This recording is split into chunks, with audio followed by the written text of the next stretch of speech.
Conclusão 7. O Espiritismo se apresenta sob 3 aspectos diferentes: o das manifestações, o dos princípios e da filosofia que delas decorrem, e o da aplicação desses princípios. Daí 3 classes, ou, antes, 3 degraus de adeptos. Primeiro, os que creem nas manifestações e se limitam a comprová-las. Para estes, o Espiritismo é uma ciência experimental. Segundo, é os que lhe percebem as consequências morais. Terceiro, os que praticam ou se esforçam para praticar esta moral, qualquer que seja o ponto de vista, científico ou moral, sob que considerações esses estranhos fenômenos todos compreendem constituírem eles uma ordem inteiramente nova, de ideias que surgem e da qual não podem deixar de resultar uma profunda modificação no estado da humanidade, e compreendem igualmente que essa modificação não pode deixar de operar-se no sentido do bem. Quanto aos adversários, também podemos classificá-los em 3 categorias. Primeira, a dos que negam sistematicamente tudo o que é novo, ou deles não venham, e falam sem conhecimento de causa. A esta classe pertencem todos os que não admitem, senão que possa ter o testemunho dos sentidos. Nada virão, nada querem ver, e ainda menos aprofundar. Ficariam nesse aborrecimentos se vissem as coisas muito claramente, porque forçoso lhes seria conviver em que não tem razão. Para eles, o Espiritismo é uma quimera, uma loucura, uma utopia. Não existe. Está dito tudo. São os incrédulos de caso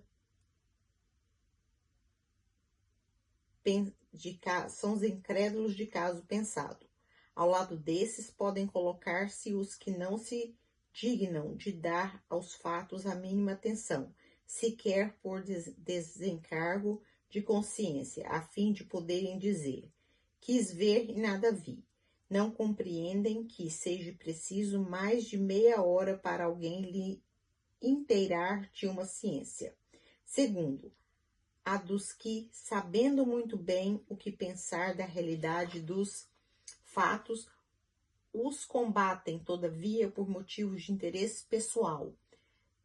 Para estes, o espiritismo existe, mas lhe receiam as consequências, atacam-no como a um inimigo. Terceiro, a dos que acham na moral espírita uma censura por mais severa aos seus atos ou às suas tendências. Tomado ao sério, o espiritismo os embaraçaria. Não os rejeitam, nem o aprovam, preferem fechar os olhos. Os primeiros são movidos pelo orgulho e pela presunção, os segundos pela ambição, os terceiros pelo egoísmo. Concebe que, nenhuma solidez tendo, essas causas de oposição venham desaparecer com o tempo, pois em vão procuraríamos uma 4ª classe de antagonistas, a dos que, em patente provas contrárias, se apoiassem demonstrando o estudo laborioso e porfiado da questão. Todos apenas opõem a negação, nenhum aduz demonstração séria e irrefutável. Fora presumir demais da natureza humana, supor que ela possa transformar-se de súbito, por efeito das ideias espíritas. A ação que estas exercem não é certamente idêntica, nem do mesmo grau e em todos os que a professam, mas o resultado dessa ação, qualquer que seja, ainda que extremamente fraco, representa sempre uma melhora. Será, quando menos, o que dar a prova da existência de um mundo extracorpóreo, o que implica a negação das doutrinas materialistas. Isso deveria dar só observação dos fatos, porém, para os que compreendem o espiritismo filosófico e neles vem outra coisa, que não somente fenômenos mais ou menos curiosos, diversos são os seus efeitos. O primeiro é mais geral, consiste em desenvolver o sentimento religioso até naquele que, sem ser materialista, olha com absoluta indiferença para as questões espirituais. Daí lhes advém o desprezo pela morte. Não dissemos o desejo de morrer. Longe disso, porquanto o espírita defenderá sua vida como qualquer outro, mas uma indiferença que o leva a aceitar, sem queixa, sem pesar, uma morte inevitável, como uma coisa mais de alegrar do que de temer, pela certeza de que tem o estado que se lhe segue. O segundo efeito, quase tão geral quanto o primeiro, é a resignação das vicissitudes da vida. O espiritismo dá a ver as coisas de tão alto que, perdendo a vista terrena 3/4 partes da sua importância, o homem não se aflige quanto às tribulações que o acompanham. Daí mais coragem nas aflições, mais moderação nos desejos. Daí também o banimento da ideia de abreviar os dias da existência. Por isso que a ciência espírita ensina que, pelo suicídio, sempre se perde o que se queria ganhar, a certeza de um futuro que temos a faculdade de tornar feliz, a possibilidade de estabelecermos relações com os entes que nos são caros, oferecem ao espírita suprema consolação.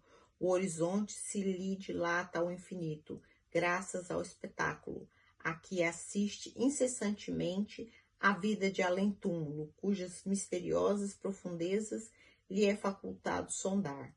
O terceiro efeito é o de estimular no homem a indulgência para com os defeitos alheios. Todavia, cumpre-se dizê-lo, o princípio egoísta é tudo que dele decorre, são os que há de mais tenaz no homem, e, por conseguinte, não difícil de desarraigar. Toda gente faz voluntariamente sacrifícios, contanto que nada custem e nada privem. Para a maioria dos homens, o dinheiro tem ainda irresistível atrativo, e bem poucos compreendem a palavra supérfluo, quando de suas pessoas se trata. Por isso mesmo, a abnegação da personalidade constitui sinal de grandíssimo progresso.